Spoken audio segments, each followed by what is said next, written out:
Okay, we will solve this example. Suppose R and S are integer, proving the following: there exists an integer k such that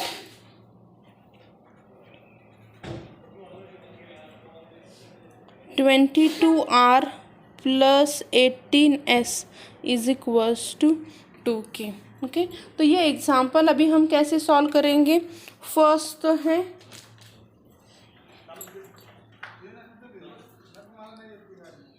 k is equal to, आपको जो given है ना उसको हम क्या करेंगे, prove करने की कोशिश करेंगे। ओके, यहाँ पे 2k दिया है ना, we divide throughout by k। यहाँ पे 2 से डिवाइड किया तो क्या आ जाएगा 11R प्लस 9S, राइट ना। तो यहाँ पे क्या है कि k is an integer because it is the, k क्या है आपका इंटीजर है, राइट ना।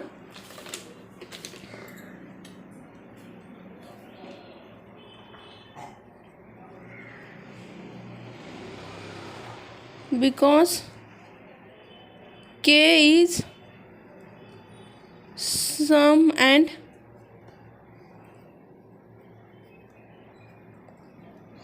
product of integer। Okay, k क्या है आपका एक इंटीजर है। Now 2 into k is equals to 2 into what 11R plus 9S। Okay,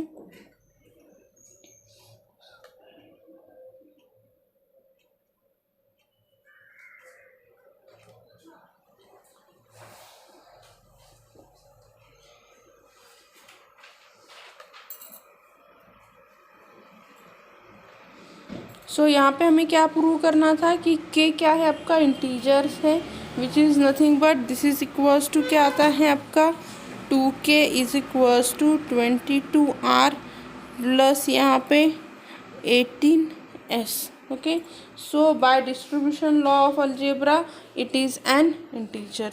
सो क्या है आपका, इट इज़ एन इंटीजर। हमें यहाँ पे खाली लिखना था कि k भी आपका क्या होगा, इंटीजर होगा। क्यों इंटीजर होगा, आप यहाँ पे लिख सकते हैं बाय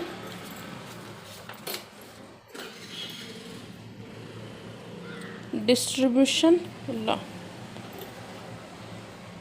डिस्ट्रीब्यूशन लॉ से क्या है आपका k is an integer. Now disprove करना है। नेक्स्ट जो पॉइंट है यहाँ पे हमने क्या किया, प्रूव करते हैं ना, तो डिस्प्रूव करो कि ये ट्रू गिवन स्टेटमेंट जो है वो प्रूव नहीं है। अभी हम क्या करेंगे, एग्जिस्टेंशियल की जगह यूनिवर्सल लिखेंगे कि disproving universal statement. Universal statement में क्या दिया रहता है, फॉर ऑल दिया रहता है ना, तो उसे हमें क्या करना है, डिस्प्रूव करना है। ओके, तो डिस्प्रूव करने के लिए क्या करते हैं हम, बाय यूजिंग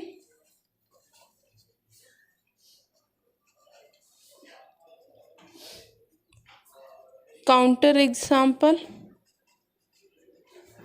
कि एक एग्जाम्पल ऐसा देंगे कि जिसके लिए क्या है यहाँ पे प्रूव नहीं है। जब हम यहाँ पे आपका इसका लेते हैं ना कि एग्जिस्टेंशियल स्टेटमेंट का, तो एग्जिस्टेंशियल स्टेटमेंट के लिए हम क्या करते हैं कि एटलीस्ट वन फाउंड करते हैं।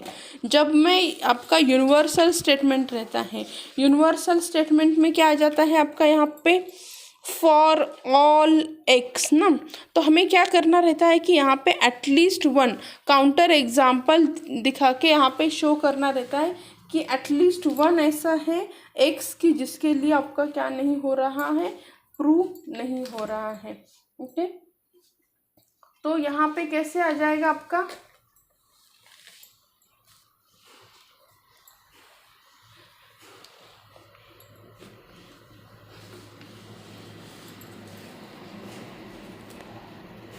find the value of x, find the value of x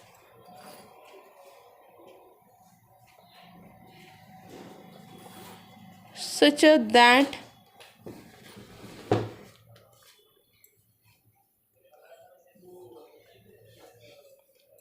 पे अगर statement for all x if p x then q x such that p x is true and q x is false.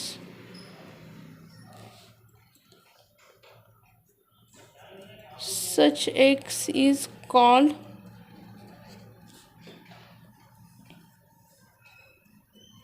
Counter example. ऐसा जो x रहता है इसे क्या कहते हैं? Counter example. एक्चुअली हम ना ये थ्योरी में बहुत बार यूज़ करते हैं। देखो ये मैं एक एग्जाम्पल देती हूँ।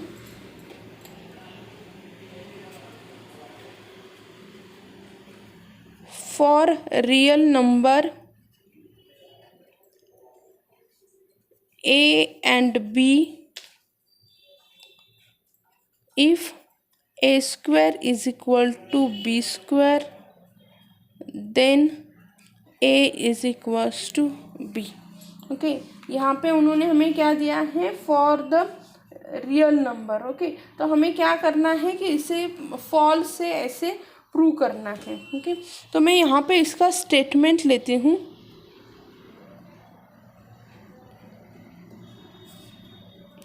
For all x belongs to R, x क्या है? आपका रियल नंबर है।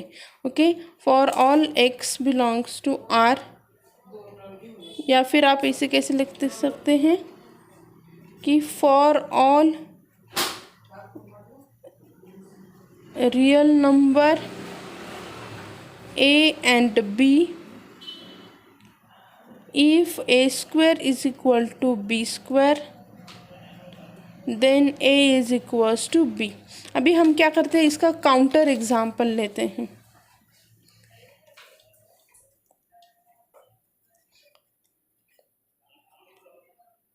Okay,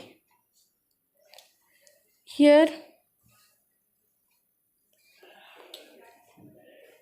if a is equals to 1 and b is equals to -1, then a square is equal to b square।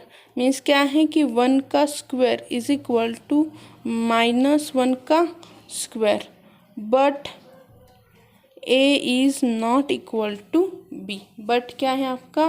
a is not equals to b, मतलब क्या है? 1 not equal to -1। 1 is not equals to क्या आता है आपका? -1 आता है। ये क्या हो गया? इसका काउंटर एग्जाम्पल हो गया, राइट ना, कि हर एक के लिए ये आपका प्रूव नहीं है। तो ऐसे आप क्या कर सकते हैं? काउंटर एग्जाम्पल, ऐसा एग्जाम्पल दो कि जिसके लिए वो वैल्यू ट्रू नहीं हो रही है। ऐसे हम क्या करते हैं? जब आपका यहाँ पे यूनिवर्सल स्टेटमेंट रहता है ना, काउंटर एग्जाम्पल दे के प्रूव करो। पर जब आपका यहाँ पे एग्जिस्टेंशियल रहता है, देयर एग्जिस्ट, तो आप क्या करो? एटलीस्ट 1 वो नंबर फाइंड करो। नाउ अभी हम देखेंगे कि आपका जो यूनिवर्सल स्टेटमेंट है वो प्रूव कैसे करते हैं। Okay, proving universal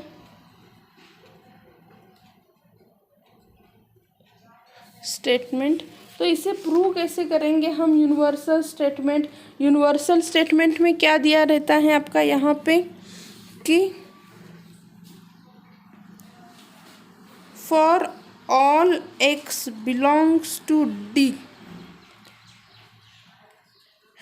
if p x then q x. ये क्या रहता है आपका यहाँ पे? यूनिवर्सल स्टेटमेंट में दिया रहता है। तो हम क्या करेंगे कि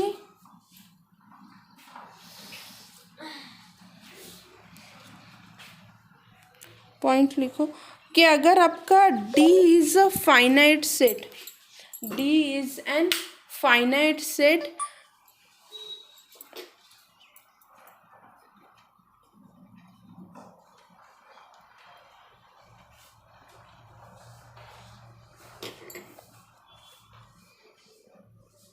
and x is only finite element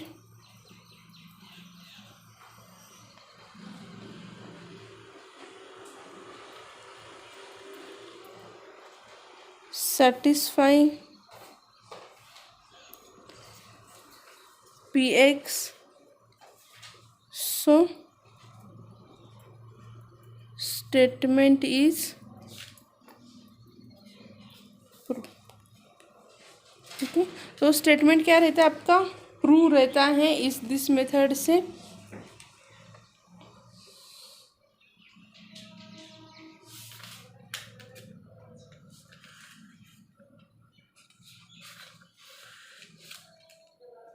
okay, तो यहाँ पे क्या है, आपकी एक मेथड है, जनरलाइज मेथड है।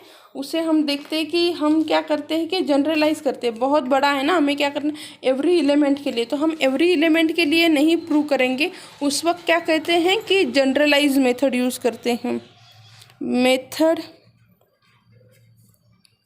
Of generalising from general particular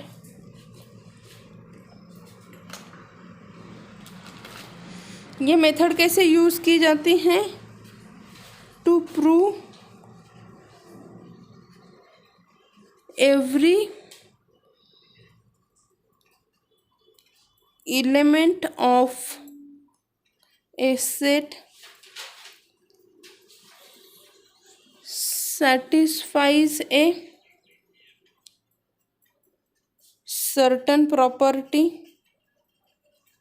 कैसे करेंगे अभी देखो, सर्टन प्रॉपर्टी क्या कर रहा है, वो सेटिस्फाई कर रहा है। तो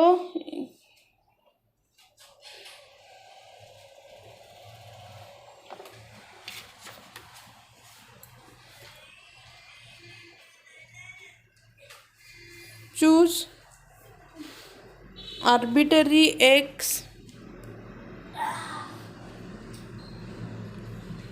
from the element of set and show that x satisfies this property।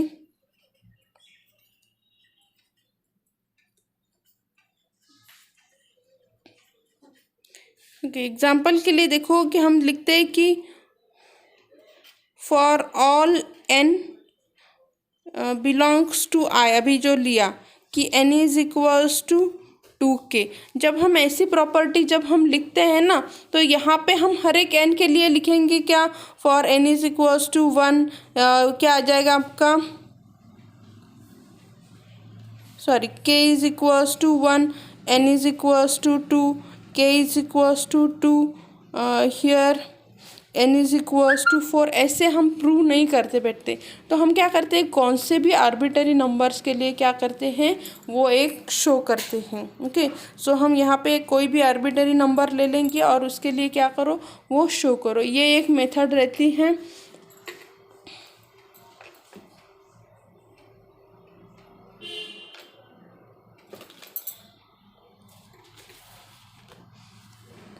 तो सेकंड पॉइंट क्या है, the point having x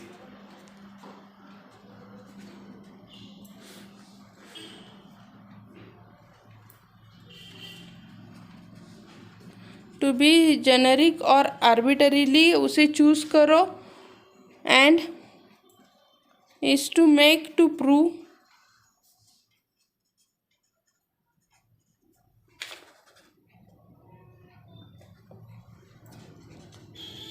that it generalize the domain.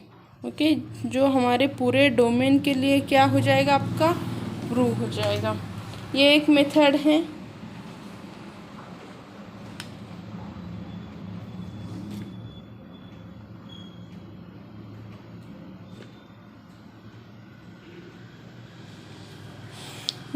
Next method है method of direct proof. Method of direct proof.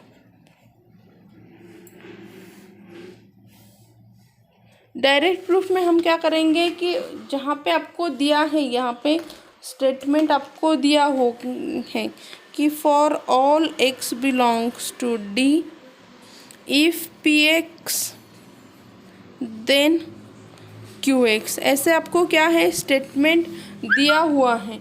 तो आप यहाँ पे कैसे करोगे, हाइपोथेसिस लोगे। Okay,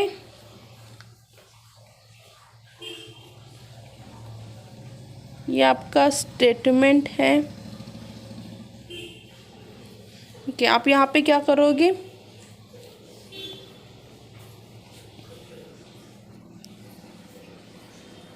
choose आर्बिटरीली x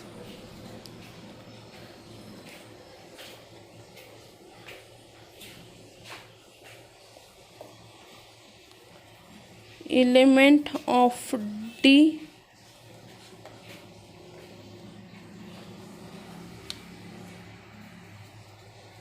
for which Px is true and show that for this x Qx is also true। ये method है आपकी कि कैसे करोगे आप, एक कौन सा भी x चूज करो एंड देन क्या करना है आपको कि Px के लिए Qx ट्रू है। सो इसके लिए आप क्या यूज़ कर सकते हो, by using definition, result and rules of logical interference. यहाँ पे देखो आपको क्या करना है कि आपका कोई भी एक आपका एक्स चूज करो और उसके लिए Px के लिए वो ट्रू रहेगा तो Qx के लिए भी ट्रू है, ऐसे दिखाओ।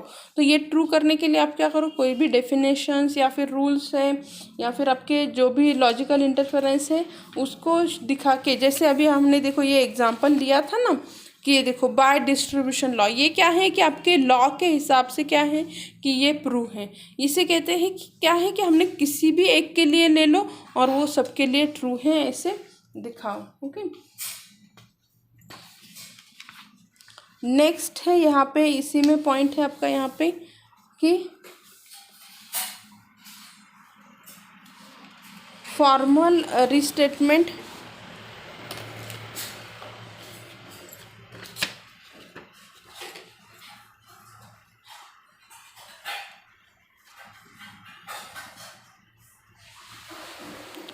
देखो ये सभी क्या है ना कि एक थ्योरी पार्ट है। आपको डिस्क्रीट मतलब क्या है कि सभी इसमें क्या है आपका पेपर में थ्योरी पार्ट है, तो आपको क्या करना है उसी के हिसाब से आपको क्या करना है उसे देखना है।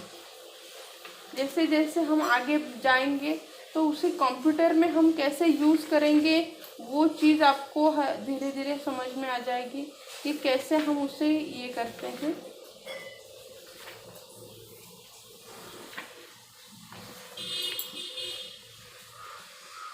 फॉर्मल रीस्टेटमेंट में क्या आता है कि आपको दिया हुआ है, हम क्या करेंगे उसे for all integer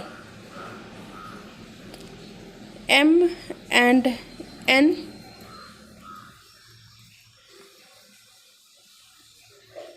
are even then m plus n is even। Okay, ऐसे अगर आपको स्टेटमेंट दिया रहेगा तो हम क्या करेंगे,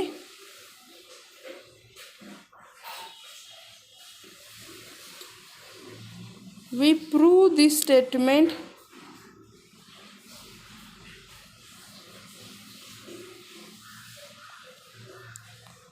इन जनरल। कैसे करेंगे कि take any arbitrary value of m and n for which m plus n is true। मतलब हम क्या करेंगे कि m and n दोनों भी क्या करेंगे इवन ले लेंगे। एंड प्रूव करेंगे कि m plus n is also even. By using this method हम क्या कर सकते हैं, उसे प्रूव कर सकते हैं। Okay, thank you.